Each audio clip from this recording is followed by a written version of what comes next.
let's go ahead and get started today.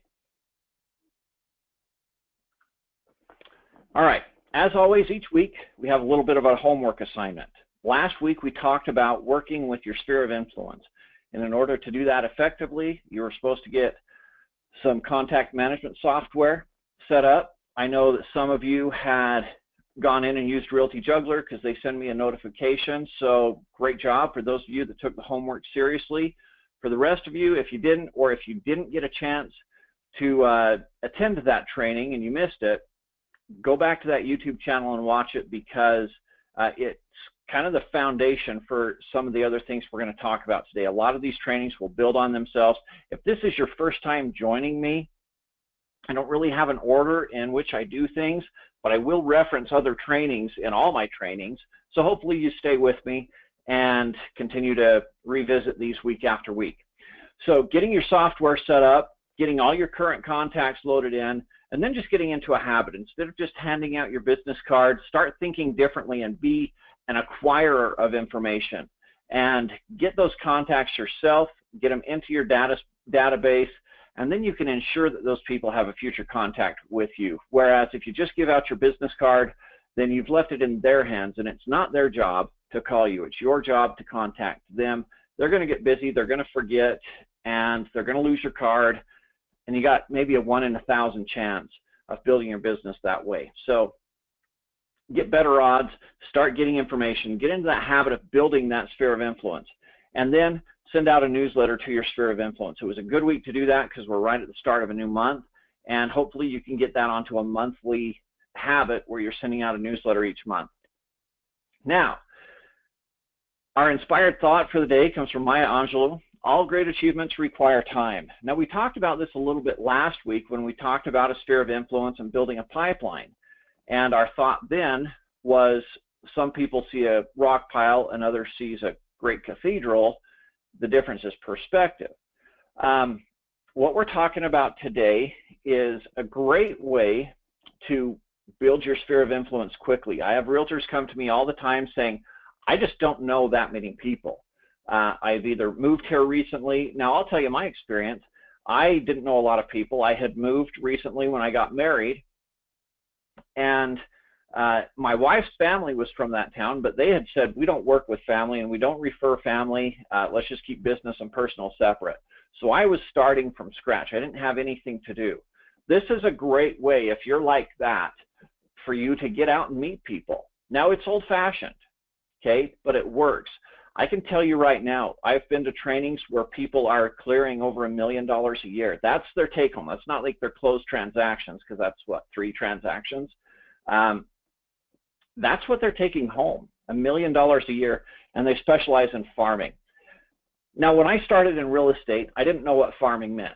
I grew up surrounded by farm country. It was Malad, Idaho, little teeny town. My dad hired himself out as a farmer on the evenings and weekends because the school teacher didn't get paid very much.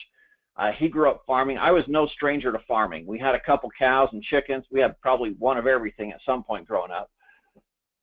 But when people in real estate started talking about farming, I was confused. I didn't know what it was they were talking about. And so I pulled aside one of the agents in the office where I started.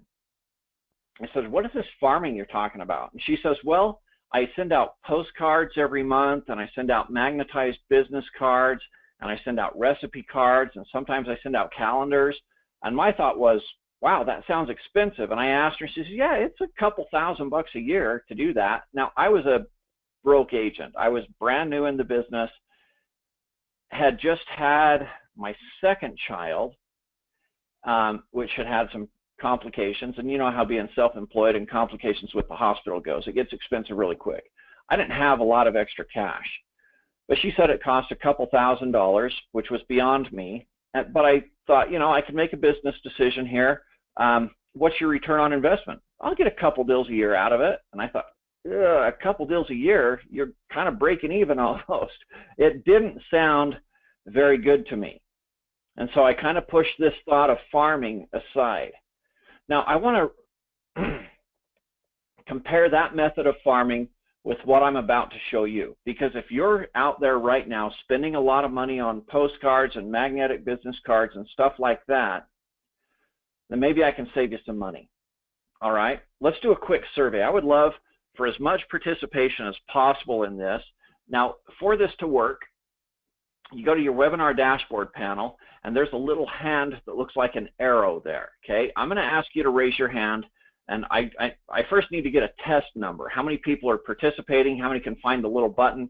So everybody that can find that and willing to participate, click the button to raise your hand. This is our test number to see what percentage of people are actually going to work with us here. So click the button, raise your hand, and great, pretty good numbers. So 81%. I'll go ahead and lower those hands. We'll ask, so everybody that just voted, please feel free to participate still. All right. Let's say that you are a homeowner. You're not a real estate agent. You're just a regular homeowner, and you just got a postcard in the mail from somebody you've never met before. By raise of hands, how many of you immediately toss it into the trash without really even looking at it? Raise your hands.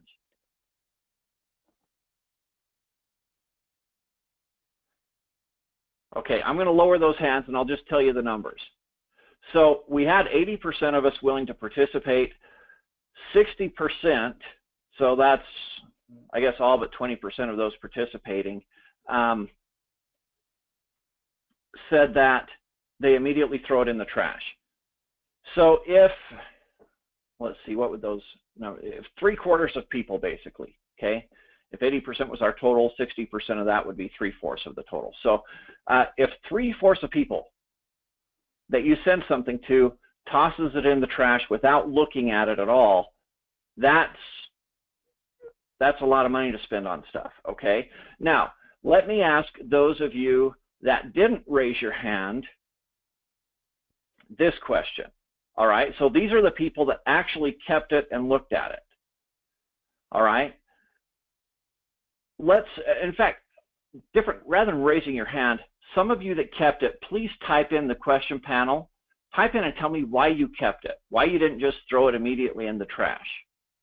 Because every group that I do this with, most people just chuck that stuff. We don't have a relationship, we don't know those people, so we chuck it. Those of you that kept the marketing piece to look over, type in the question panel and kind of give us some, and there's no right or wrong answers. We're just trying to get viewpoints of different people so that we can know what to experience with our marketing.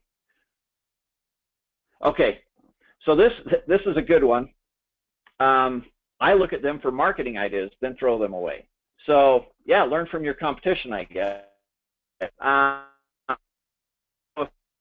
The general public would do that. It's a great reason to hold on to them. Somebody said, I'll just save it for later, I guess. They'll do that. So again, these aren't wrong answers. There are different types of people out there. We don't all think the same way. Somebody said they would hold on to it if they had an immediate need for it. All right.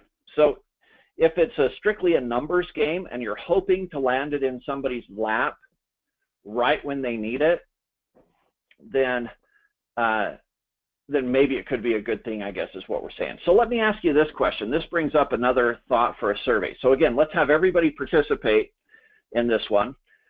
Let's say that you do need it. Let's say that you just were at work and you found out from your boss that you are getting a job transfer. All right, and it's going to take you out of state. So you're going to have to sell your home. So you come home with the news that you're going to break to your spouse that you need to move. Like, remember, you're not a realtor. You're a member of the just general public here. So you come home to your spouse to tell them that you have to move. And on your way in the door, you grab the mail out of the mailbox. And in that batch of mail, there's a postcard. So this is about the most ideal timing that you could ever ask for if you're just sending stuff out like that. Okay. Now, how many of you would keep that postcard? And a follow-up question here. How many of you would not only keep the postcard, but you would call the agent on the postcard to interview them? So raise your hand if you would keep the card and call the agent to interview them. Now, while those of you guys that would keep the card and call the agent to interview them are raising your hands, those of you that would not, that would still throw it away, I want you to type in the question panel and tell me why you would throw it away. And after you raise your hand, just leave it raised. I can lower them all from my end so that we get a good feel for who would keep it and who wouldn't and why they would throw it away. Okay, so in our scenario, we've got now 39% would keep it and interview that agent. So that means that 50%, if we happen to find people on the very best possible scenario that you could ever hope and pray for, as somebody that just sends out postcards, half of those people that received it, if they were in that scenario, would call an interview. So even in that best of world scenario, half of the people wouldn't. Now, some of the people are typing in, they wouldn't call an interview because they already know an agent. Somebody said, I would ask, let me click this to read the whole thing. I would ask my friends for referrals. Now, these are all very truthful statements. I don't know if anybody else has a reason why they wouldn't keep it. If you want to type those in, I'll read them. But those are good things to remember. If we're just putting a lot of money into marketing, even in the very best of scenarios, half the people still won't even look at it. Somebody's typed in, I would look for people I know first. I would also judge the postcard by pictures and design and might disregard them if I didn't like it. So some very good answers there of some of the reactions you're going to get with your marketing. Okay, so even though you might put a lot of money into it and you find people in the best possible scenario, even of those people in a fairly contrived scenario, only half of them will do it because most people want to work with somebody they know or a referral from somebody they know and trust, which is what our training was all about last week. People want to work with somebody they know and trust. We get so much marketing dumped on us. Facebook has ads running on all the time. I woke up early this morning and I was watching some YouTube videos with my son. Halfway through the YouTube videos, they pause the video and run a 20-second ad, and you don't get to watch the rest of the YouTube video until that 20-second ad runs. We are absolutely inundated with marketing. And because of that, in my opinion, we shy away from it. You know, I mean, things might look cool, but who do you trust? There's scam artists out there. There's people that you don't know. And so most people want to work with somebody they know and trust. The statistic we had from last week's training was about 80% of people would prefer to work with somebody that they know and trust. And I think we're kind of seeing that here with your comments, is that even in the very best of worlds, the very best possible contrived scenario we can come up with for sending out postcards to people that we don't know, is that only half of people would interview us. And that doesn't necessarily mean you would get the job. So I'm hoping today that I can share with you a little bit better of an idea, and it might require a little bit of time and effort, but it causes you to stand out massively from your competition. All right, so first of all, when we farm, rather than just sending out postcards to people that we don't know and they don't know us, I'm going to compare that to, it's almost like a scripture from the Bible, okay? And I'm not getting all biblical on you here, but there's a scripture there that talks about how some seeds were thrown out on rocky ground and they burnt up, and some fell in fertile soil and they grew, and you know what I'm talking about, right? I'm going to compare that to you driving up to a vacant field. There's just a vacant lot in your neighborhood. You drive up there, you roll down your car window, and you throw out a handful of corn seeds. And then you drive back hoping to get a harvest. What are the odds that you're going to get a pretty good harvest there? Now, maybe, yeah, there's a chance that you have a good rainfall right at the opportune moment, and one of those takes seed and grows up, and you get 1 ear of corn or something.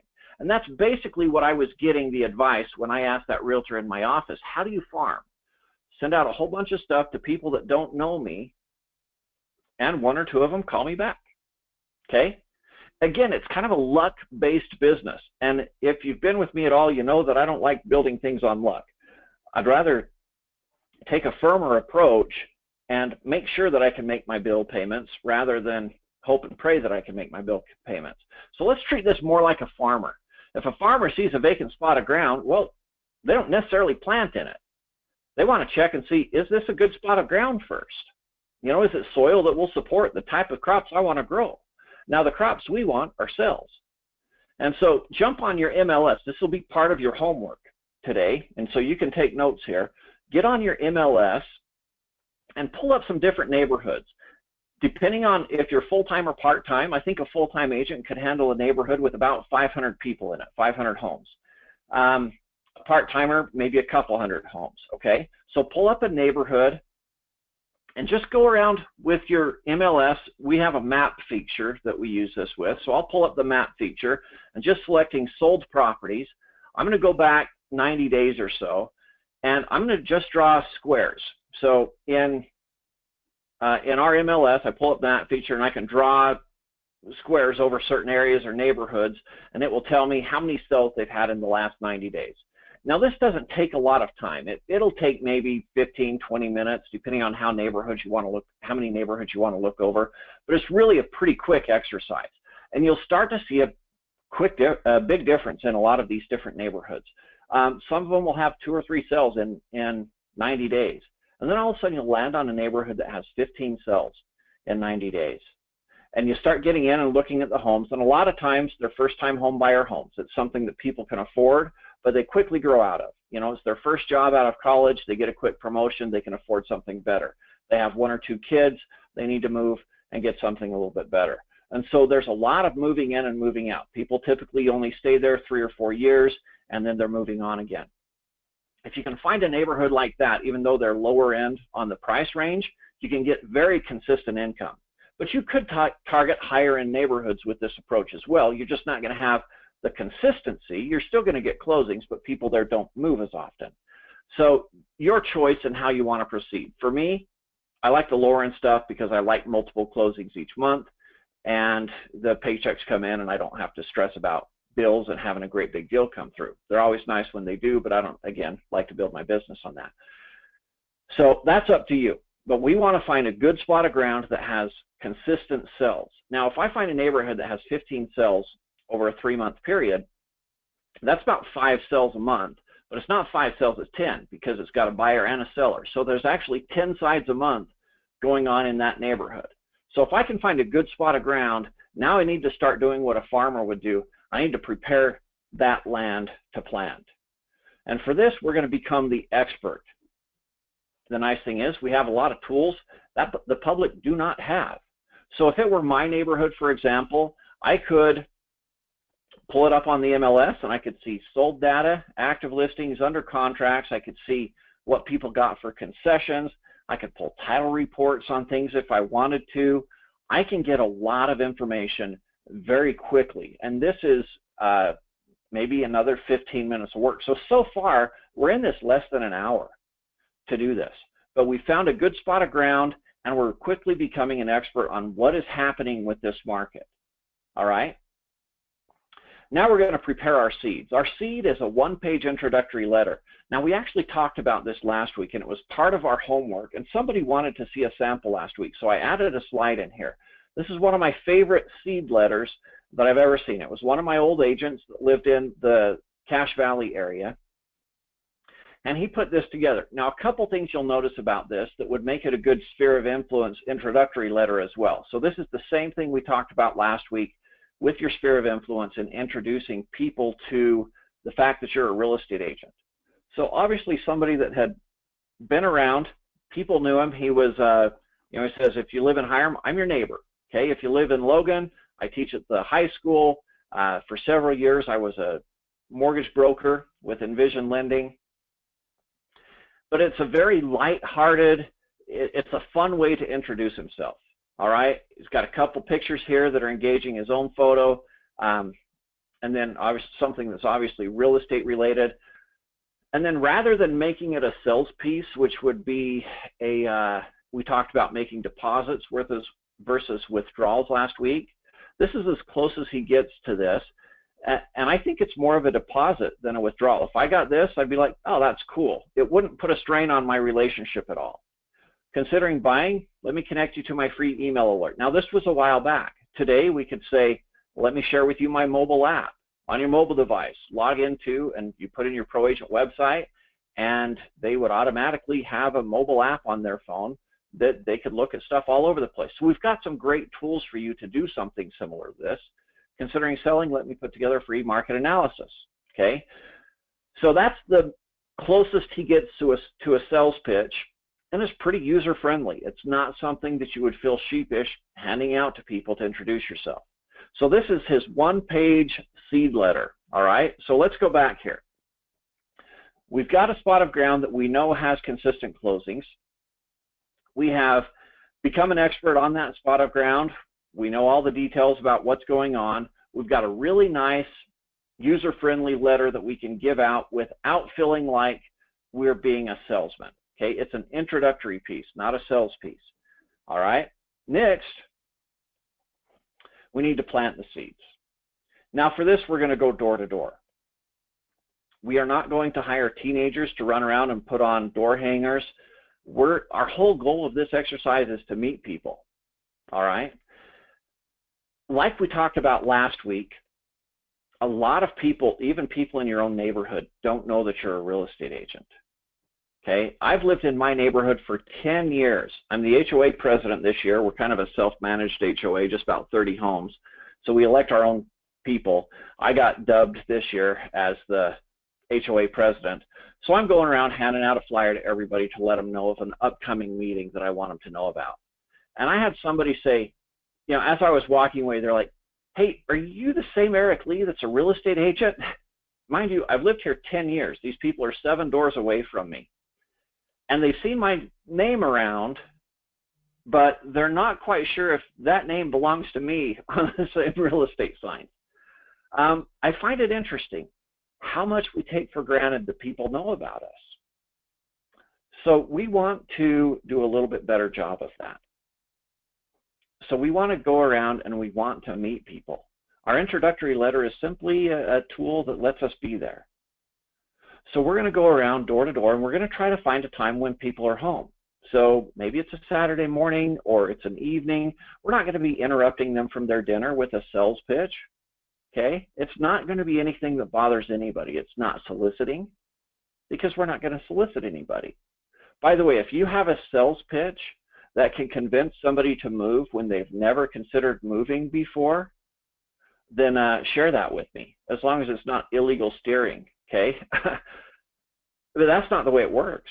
We don't knock on somebody's door and say, hey, I'm buying and selling homes. How about we sell your home today? And if they've never thought about it, they're going to say, oh, sure, that sounds like a great idea. Okay, it's not going to happen. We're planting seeds here. That's what we're doing. Now, I did this as an experiment with my office years ago. I took, I think, 5 or 6 agents. We did this exercise. We found a good spot of ground. We became experts on it overnight. We all picked a street. We had all the sales for that street, everything. I had a little folder that we got ready to go. We had our one-page introductory newsletter. And it was probably, I think we did, I don't know, 30 or 40 homes a piece, something like that. We just did it for one night. And we came back and we compared notes. And one agent had gotten 5 leads from it. I got 6 leads from it. One person, a couple people didn't get any leads at all from it. And they kind of deviated from the script a little bit. So let's talk scripts, because they went more into salesman mode and it didn't work as well for them. So the script that I used is, hey, my name's Eric Lee. And by the way, I don't like knocking doors by myself. There's some safety considerations, and it's just boring. You know, sometimes you run into rude people too, and that's not fun to get verbally abused by people when you're all by yourself. But if you've got a buddy there, it's easier to shrug off. So I'd always call up a mortgage lender friend of mine. And I called him up and I said, hey, Kevin, let's go hit some doors together. He says, serious? We haven't done that for years. I said, I know, it'll be fun. So we go out, take 30 or 40 doors, and we'd take turns on each doorstep. And my script was very simple. Hey, I'm Eric Lee. I'm with Equity Real Estate. I'm your neighborhood real estate agent. This is Kevin Pickett. He's a mortgage lender. We're just here to introduce ourselves to some of the people in this neighborhood. We give them our flyer, and we're done. That's it. And people would stop us and say, oh, really? What do you think our home's worth? Or, oh, my son is just about to go to school. What do you think, you know, how much does it cost to get a little place where I'm up by the university? We had a lot of people ask us questions. Does it happen all the time that way? No, it doesn't. Sometimes you'll knock a bunch of doors and nobody says anything. But if you've picked a good spot of ground, there's a good chance that people will be curious. And maybe they're just saying, hey, do you know what so-and-so sold their home for? And this is where plowing the land comes in handy because you're an expert. You say, actually, yeah. It was 185,000 and they had 6,000 in concessions. Oh, well, the neighbors tell me they got 190 for it. Now here's the numbers right here. So you take a little folder around with it and you're prepared for it. Anyways, simple introduction. My name's Eric Lee. I'm your neighborhood real estate expert. Just coming around to introduce myself today. I hand them my one-page flyer and I'm done. I've planted a seed. All right. Now, as any farmer will tell you, planting seeds is not enough. Okay, you got to fertilize a little bit. Now, the nice thing is that if you figured out from last week's homework how to start implementing that sphere of influence contact system that we talked about, you know how we talked about 20 contacts a year, 12 monthly newsletters, a personal contact every 3 months, every quarter, every 6 months, some kind of a report on sales data in that area, and twice a year, some kind of a nice contact, a Christmas card, a birthday card. So if this is a farm area, I likely do not know people's birthdays. I might learn some over time, but I can give them a Christmas card. I can, there's a couple holidays throughout the year that I can just be nice to people without it being a marketing thing.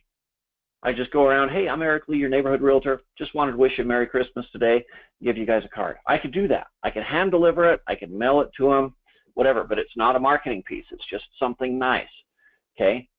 So all of those sphere of influence contact ideas that we talked about last week, you now implement. And the whole goal here is that people can start to feel like they know and trust us. So they've met us personally now. Every month they get a simple newsletter that has some articles about what's going on in sales. It has a personal article so they can feel like they know you personally. Every 6 months they get a list of all the sales that neighborhood has had in the last 6 months. And it's nice because your MLS, at least ours can, I don't know everybody else's MLS systems, but I could pull up sales for just that neighborhood. I could make it very specific to them. I could make it specific to their city if I wanted to. So I can start adding some real value here to the fact that they have a real estate agent now in their neighborhood. So I'm going to start using my sphere of influence contact system. Now, sometimes people say, what if there's other agents that are already farming that neighborhood? Or sometimes there's agents that live in that neighborhood. Well, the nice thing for you to know is that most people are lazy. They are not willing to put in this kind of work. Maybe lazy is too strong a word, but I guess I've used it, so I'll stick with it. They don't want to do this kind of work. Now, in my own head, I've done door-to-door sales before. I did it through college. Okay, I know I can do it, but that was my college job. It's not a real professional job. And so for myself, I have to think, I'm going on a walk. I'm getting a little bit overweight. I need to be healthier. I'm going to go on a walk and say hi to some of my friends today. And if I think in that mindset, I don't get in my own way. I go on a walk and I'm saying hi to friends. So I get out, I'm enjoying the sunlight, waving at people. Somebody's typed in a question here. Do you recommend farming your own neighborhood? Absolutely, if it meets this criteria. Okay, if it's a good spot of ground, fantastic. However, if it's not, you might want to look at other areas. But I will say this, don't pick an area that's so far away that you can't work it.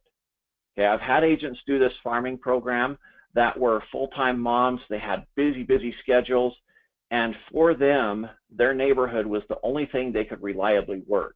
And so they did it, and they got sales out of it. It's maybe not as many as they could have gotten with another neighborhood, but it was well worth their time. I had an agent that literally 20 hours a week, and she was closing 12 transactions a year. Now, that's not bad for a part-time job making $60,000 to $80,000 a year. Okay, so great question there, by the way. Thank you for that. So now that we're fertilizing, people are starting to know us. They start to feel like we're a fixture in their neighborhood. And if you've ever worked in a neighborhood like this, it is so crazy when people, like if you're trying to break into a neighborhood where somebody does this, I would say pack your bags and move somewhere else. Because I've been in neighborhoods where they say, oh yeah, so-and-so is our neighborhood realtor. Everybody uses her. I'm like, really? Somebody built a reputation like that? They are very few and far between. Most of the time this market is wide open for you to take. But if somebody's done this exercise and they've done it well, they own those neighborhoods, okay? And you can only imagine if there's 5 transactions a month in a neighborhood and plus 5 purchase signs that go along with that, and you've got maybe half of those or consistently have 1 or 2 signs up in that neighborhood, you don't have to get everything, but you could get 2 or 4 sales a month. You know, maybe you're just picking up the buyers that are driving through because they see your signs on other properties and they start to think, oh, Eric Lee must know this neighborhood really well. I've seen 3 of his signs so far. Okay, you start to do that and you start to dominate the neighborhood, and it does take a little bit of time. That Maya Angelou quote comes into play there. All right, lastly is the harvest. So again, if I asked you all that same question, somebody's typed in another question here. On first contact, do I leave a door hanger if no one answers? You certainly can. My goal is to talk to people though. And so if I'm knocking doors and nobody's there, I might leave something, but I'm going to try to come back around and, you know, maybe try a couple different times during the week, because I'd really like to try to meet people. Of course, I'm not going to meet everybody. Some people work crazy schedules. Sometimes they're out on vacation. But usually it's okay to leave something. Don't tape anything on people's doors because the tape pulls off their paint. But you could leave a little door hanger if you wanted to. And again, the power of that only comes in with the fertilizing. That's just planting a seed in their mind. A neighborhood real estate agent? I didn't know we had one of those. And then next month they get something from you, and then they see you live, and then you know, it dominoes down. But the harvest comes naturally once people feel like they can know and trust you, and the interviews go easier as well. So let's say that somebody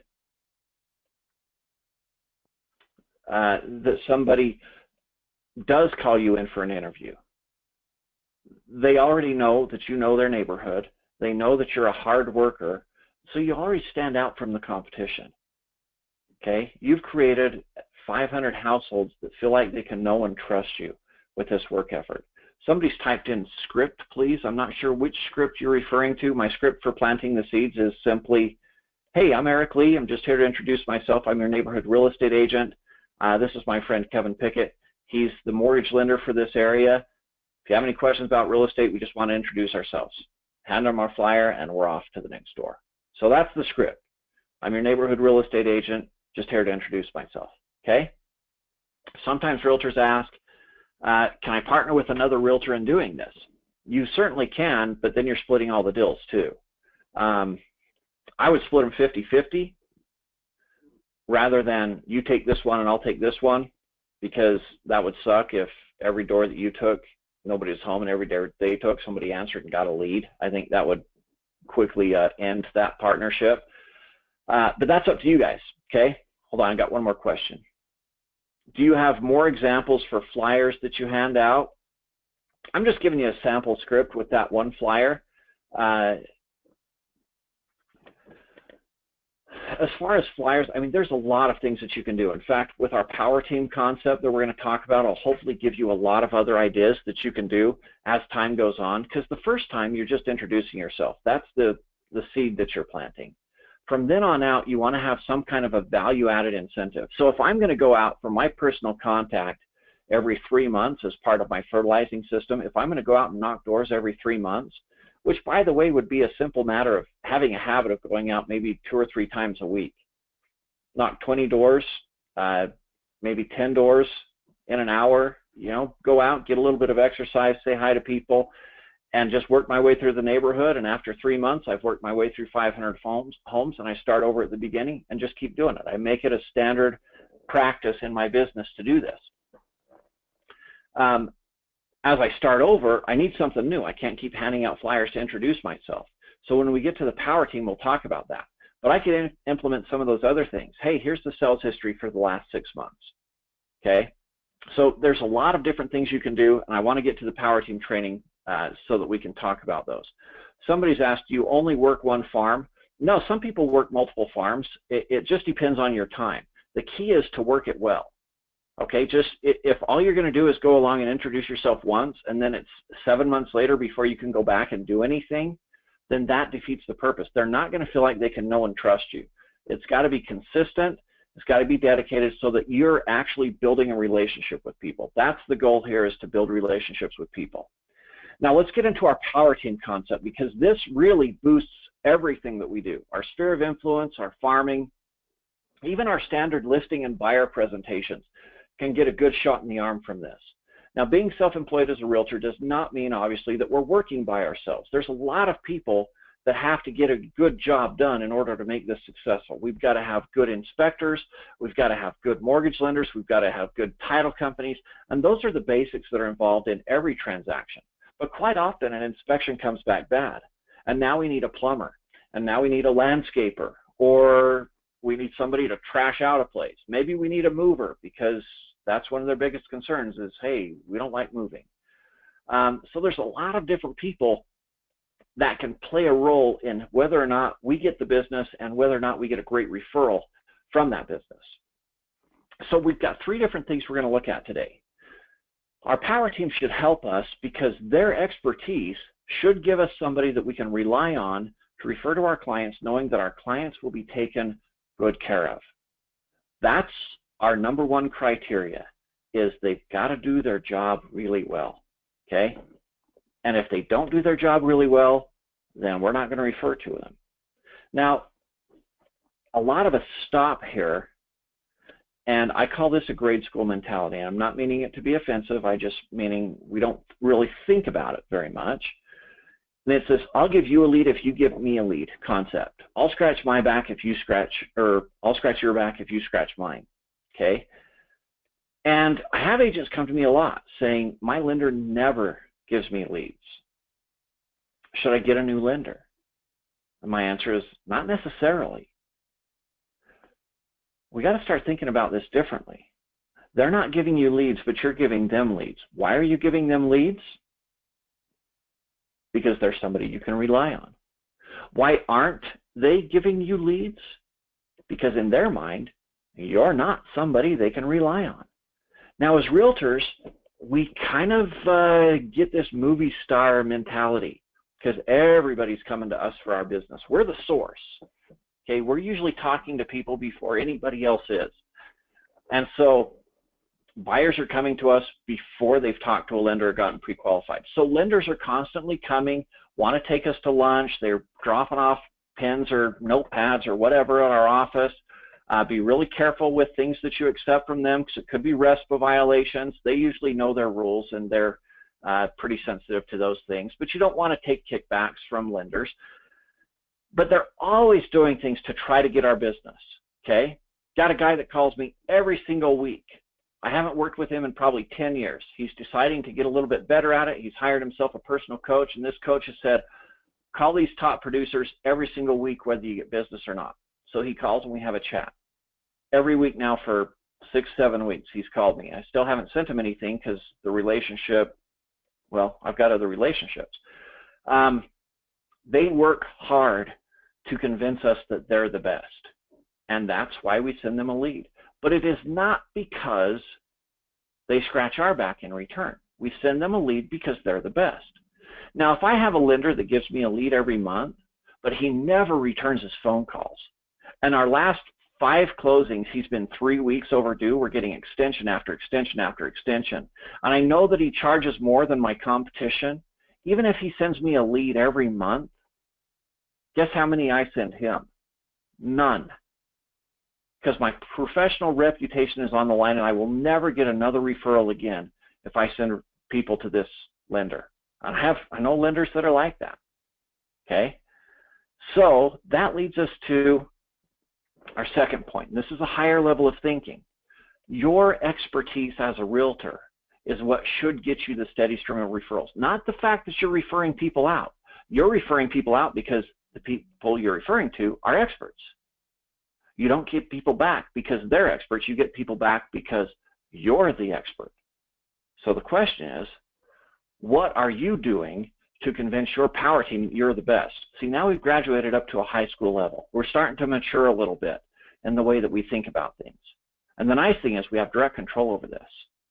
Well, there's a simple answer to this question, and the good news is you've got experience with it. It's called your Sphere of Influence Marketing Plan, 20 contacts a year.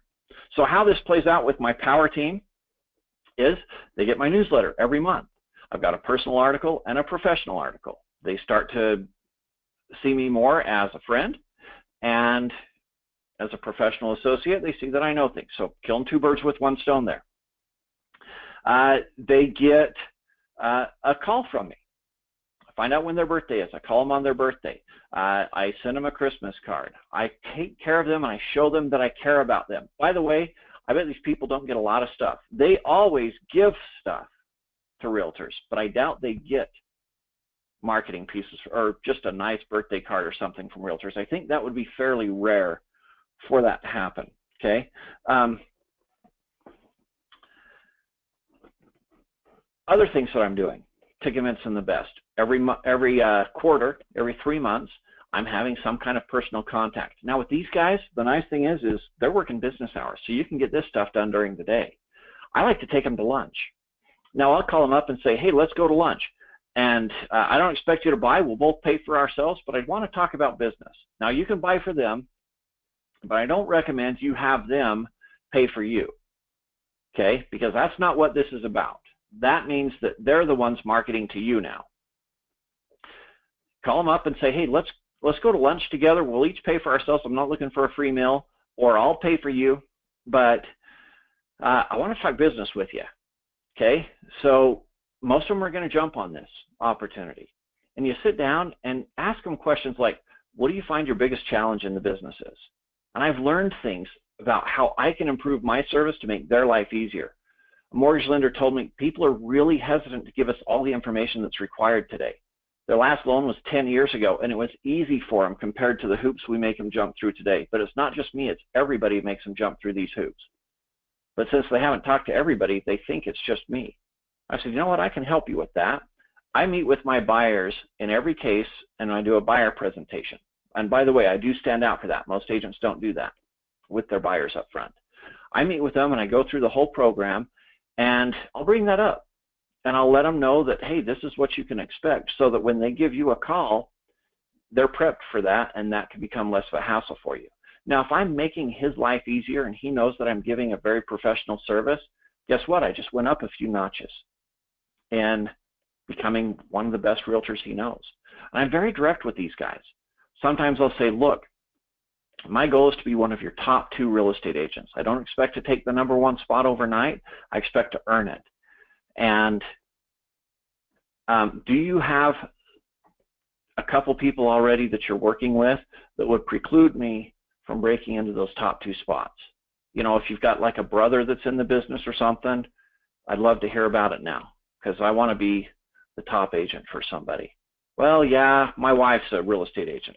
Awesome. Thanks for being honest with me. Let's enjoy lunch together, and I'm going to find myself a lender that I can work with consistently that I know I'll get the business from. I'm going to be very direct with these guys. All right, this is a business lunch. They're big people. We're big people. Our goal is to find somebody that we can build a great referral business with, because they see us as the best. And if you're doing this kind of contact follow-up that we talked about in our Sphere of Influence contact system, then you can convince them of that very quickly. Now, we're going to graduate to a little bit higher level. Our power team can work together to facilitate each member's own investment portfolio. Now, we can do this in a couple of ways. As an investment, our own business is an investment. So cross-promoting each other is the first way that we win. I'm constantly referring to people to my lender. He constantly refers people to me. We're winning there. It's not costing anything in advertising budget. We're just working together, and it's making it happen. Invest together and win together is another one, though. A lot of the people on our power teams are self-employed. That means that their retirement plan is the same as our retirement plan, which sometimes is, I don't know, have kids and rely on them, okay? Move to Hawaii and become homeless. I don't know what my retirement plan is. I'm too busy just trying to make a living right now. A lot of times with these people, you can partner with things. You can help them. I've got one of my best investors I work with now is he owns a tile company. All right. And what he does is he finds people with money. He goes out and bird dogs all the properties, and he does all the work. Most of the time, the people with the money have never even seen the property. He bird dogs it. He works closely with me and saying, this is the price right now. This is a good price. This is what we could sell it for. He knows how much it's going to cost to get it done.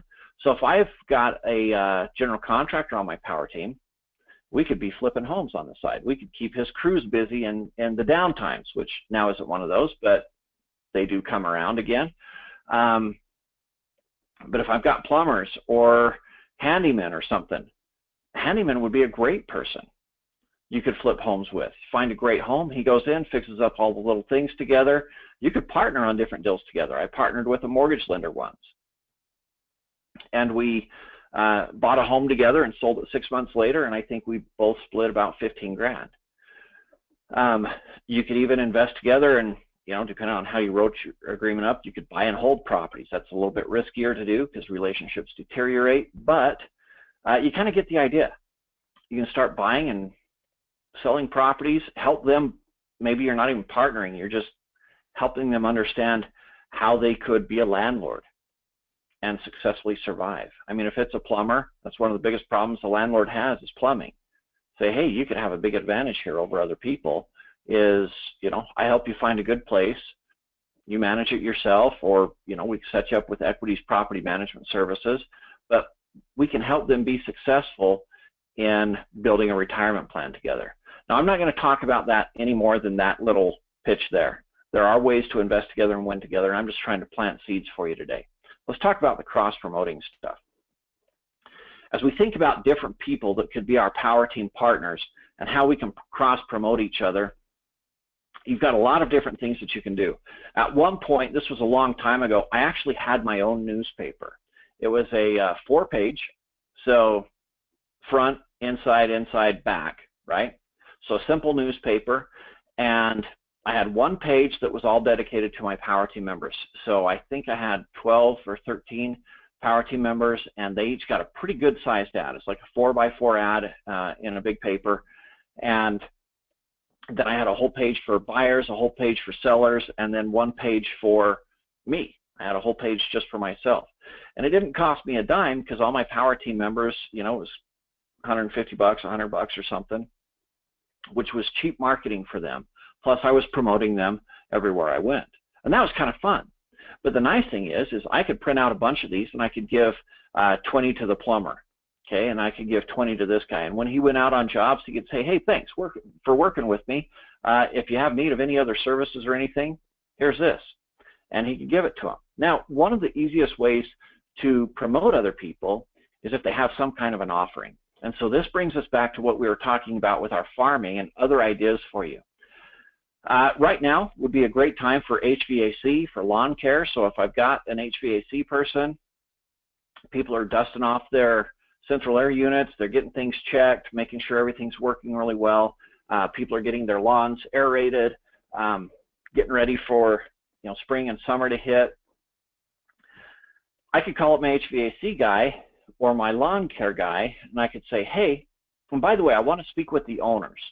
Okay, not the technicians. I want to speak with the owners because they're the ones that can make this deal with me first of all, but they're also the ones that are more likely to refer me and be taken seriously because they kind of hold a prominent spot in the community. So if I can say to my power team partners, what kind of deals do you run throughout the year? Is there something that I could offer consistently to all of my clients, my friends, and tell them some of the marketing that you do, because you're trying to convince these guys that you're the best real estate agent they know as well. So I go out and I've got a neighborhood of 500 people, and they know me as their neighborhood real estate agent. And I visit with them on a regular basis. I'm always there in front of them. Is there something I'd like to promote your business this month? But is there something you could give me an incentive that I could pass along to them? And these aren't kickbacks. These are things you're just passing along to clients, to the public. Is there an incentive that I could offer on your behalf? I'd like to feature you this month. Now you can feature them in your monthly newsletter to your sphere of influence. That's a great benefit. You could share it on Facebook and tag the business. The more they see you promoting them, the more they start to love you. And they start to see you as the best real estate agent they know. And guess what follows from there? Referrals. Okay, but it makes your job easier for your clients too, because now clients have a plumbing issue. Oh yeah, I've got a plumber. He'll take good care of you.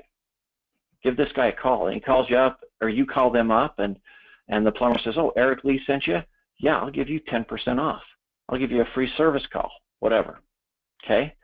So talk to these guys and see what kind of things they can offer that you can make standard practice in your business. So I've got 10% off of flooring. I've got a deal with a local furniture store that gives me 5% off or $50, whichever is greater, and I can give that to all of my buyers. Lowe's used to give us 10% off. That was a deal that the National Association of Realtors had. It's gone away now. But you can see that this is a concept that's been around. And a lot of times it's hard for these guys to understand. Like, what do you want in return? Nothing. I want you to know that I'm the best real estate agent that you know. You know, there's no charge for this marketing. I'm going to promote you because it's a service for my clients. Love to help you out. And I'm showing you that there's nobody better when it comes to real estate. So if people ask you about real estate, hopefully my name comes to mind. My goal is to be the top person that you know. And again, I'm direct like that. Okay? I'd like to earn this spot. Every month, you've got somebody new that you can feature. If you got 12 different power team members, let's look at some of the ideas we could do. You could have a lender. Obviously, we need one of those. You could have an attorney. I've been seeing, I think you got to be careful with this, but divorce attorneys, obviously in a divorce situation, a lot of times homes sell, then they need to go and buy. A lot of these people, attorneys, CPAs, they're really going to expect a high level of professionalism for you because it's a very sensitive topic for that, and they really put their professional reputation on the line if they're going to work with you. But you could work them into that. Inspectors, plumbers, flooring specialists, locksmiths, landscapers, carpet cleaners, general contractors. So if you talk to these people and each one of them give you a little something, then you can use this to boost every other aspect. So we've talked about farming. If I've got 12 people on my power team, every month I could have somebody new to feature for my farm area. Just pick something that's a little bit seasonally appropriate for that and go around and you can promote them. And I would give that business owner a call and say, hey, this month I'm promoting you. We're still good for this service. Okay, great. I'm going to be giving this out to over 500 people. I'm going to feature on Facebook. I'm going to do all this stuff. If you know anybody that's looking to buy or sell real estate, I'd love for you to pass my name on along to them as well. Or better yet, give me a call and ask them if it's okay if I contact them. But every month you could do a feature like this, and it could be very powerful for you. If you total up all the different savings, you get several $1,000s worth of savings that you can offer. And so when I'm talking to a buyer and I say, you know what, I've got an awesome buyer program that I would love to show you. It takes 20 or 30 minutes. It's pretty simple. And I know your time is valuable, so in response to your giving me some of your time, I'll give you coupons worth a couple $1,000s. The stuff that every buyer needs. You'll save money on a lender, you'll save money on flooring, you'll save money with a locksmith and getting a home rekeyed. So you give me 30 minutes of your time, you'll get a couple $1,000s in savings from local businesses that I work with. Okay? When could we meet? Tonight or tomorrow? But it gets you in a lot of doors too. It's how I end all of my presentations, my buyer script and my listing presentation. So the final thing is this.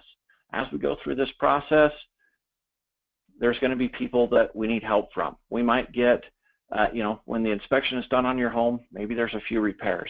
Well, I've got these people lined up and they'll all give you some savings that you can experience. So in the end, by working with me, you'll save several $1,000s on this type of stuff as well.